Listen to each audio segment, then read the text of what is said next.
एक दफा उंगली के इशारे से अबू लहब ने कहा था नबी पाक को आपका हाथ टूट जाए, अल्लाह ने फरमाया तब्बत यदा अबी लहबिन व तब, तू कहता है मेरे नबी का हाथ टूट जाए तेरे दोनों टूट जाएंगे। और सुनो अबू लहब का हाल क्या हो। अबू लहब का माना है अबू लहब शोलों का बाप, लहब शोलों वाला। क्या मतलब? अबू लहब इतना हसीनो जमील था कि उसके जो रुखसार थे शोलों की तरह चमका करते, इतना खूबसूरत था, लाल सुर्ख रंग था, खूबसूरत आदमी।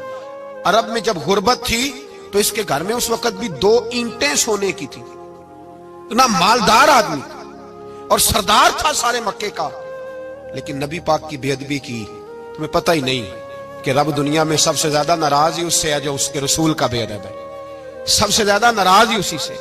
अबू लहब ना गया बदर के मौके पर, डर गया, कहने लगा मैंने नहीं जाना, मक्के में रह गया, ना गया जिहाद के लिए, मुसलमानों के खिलाफ ना निकला। लोगों ने बड़ा इसको लान तान किया, लेकिन कहने लगा मेरे खर्चे पे 4-5 बंदे ले जाओ, मैं नहीं जाऊंगा, पीछे रह गया। लोग कहने लगे बच गया, लेकिन इसके जिस्म के अंदर ऐसी बीमारी निकली कि रेशे से भर गया सारा वजूद, रेशे। इसके बच्चों ने ले जाके अबू लहब को पीछे एक हवेली थी मक्के के बाहर, उसमें बंद कर दिया। चीखता था, चिल्लाता था, बंद कर दिया उसको ले जाके वहां पीछे। और जब उसको बंद कर दिया कमरे में तो चिल्लाता था, चीखता था, कोई मुझे बचाओ, कोई पानी पिलाओ। दरवाजा तोड़ के बाहर निकला तो चौक में मर गया अबू लहब। इतनी बदबू आती थी कि कोई करीब नहीं जाता था।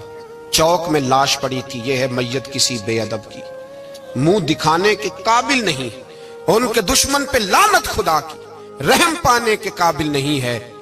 चौक में लाश पड़ी है, तब्बत यदा अबी लहबिन व तब, चौक में पड़ी हुई है, कोई करीब नहीं जाता। उसके बेटों से लोग जाके कहने लगे तुम्हारा बाप था, शर्म करो।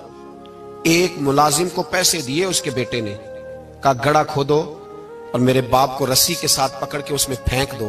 एक गड़ा खोदा मक्के की गली में और रस्सी के साथ पकड़कर, रस्सी के साथ बांधकर उसकी टांग को घसीट कर उस गड़े में डाल दिया, ऊपर से मिट्टी डाल दी, बदबू का वो ढेर बंद कर दिया।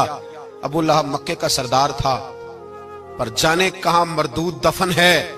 लेकिन मियानी साहब के कब्रिस्तान में जाओ, मियानी साहब के कब्रिस्तान में वो इल्मुद्दीन जिसे अपना नाम भी नहीं लिखना आता था, हजारों लोग रोजाना उसकी कब्र पे खड़े होते हैं और रसूलुल्लाह की नाते सुनाते हैं।